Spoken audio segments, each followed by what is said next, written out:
You're watching WMAR 2 News. I'm Randall Newsom here with your WMAR 2 News update. Well, Washington is now getting involved in the effort to redraw the congressional lines here in Maryland. The proposed map, backed by Governor Moore, would essentially push out the lone Republican representative in our state. Senate President Bill Ferguson does not support the redistricting plan and says he will not bring the map to the Senate floor for a vote. Yesterday, U.S. House Minority Leader Hakeem Jeffries came to Annapolis to speak to Ferguson and try to persuade him to change his mind. I want to let the Senate President speak for himself. And obviously, he's got a responsibility in leading the caucus, and he'll continue to do that. We made clear our view. Now, sources did tell WMAR 2 News the meeting between Jeffries and Ferguson did not move the needle.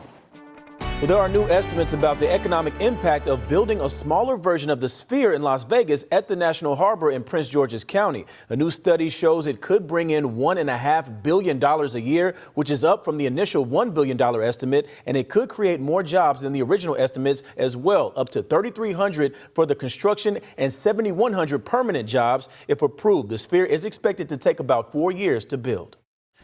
Well, the former Big Lots on Ritchie Highway in Glen Burnie is about to reopen as an Ocean State job lot. It's a discount retailer based in New England and sells everything from clothing and toys to household and garden supplies. Doors open this Saturday at 9 a.m. The first 100 customers will receive a gift card, and there will be a raffle for 3 $150 gift cards. Sounds good to me, Stevie. What do you think? Sounds good to me too.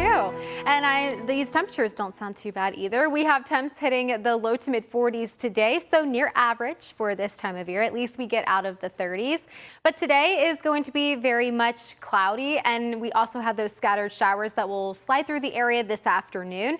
So just make sure you have that rain gear ready to go. You'll likely be needing it throughout the first half of Friday before we dry things out during the second half of the day. A high of 52 tomorrow, 51 on Saturday, dealing with a little bit more in the way of sunshine that will be popping out from time to time, getting into your Saturday. Drier conditions briefly before our next wave of rain slides in on Sunday morning. We could start to see it transition over to some wet snowflakes if that cold air slides in just in time, but the surface is likely going to start off relatively mild. So any snow that falls initially will likely melt on contact as it hits the ground. So it's a very tricky forecast for Sunday. It could potentially bring impacts in terms of some slick conditions out there on the roads Sunday evening into Monday. So we'll be watching that system very closely for you. But looking drier throughout your Monday afternoon and then into Tuesday and Wednesday. Tuesday, we're looking at a high temperature of 39 degrees. We're back in the 40s on Wednesday. Randall? All right. Thank you, Stevie. Will help us get coats to those who need them. WMAR is partnering with GBMC for our first ever Coats for Kindness drive. Scan the QR code on your screen for a list of those drop-off locations. We're collecting coats now through February 28th and giving them to Getco and the Mr. Mac Lewis Foundation. And you'll find the latest on the top stories of the day by going to WMAR2news.com and for the news and weather while you're on the go. Make sure you download our app. Thanks for watching. I'm Randall Newsom.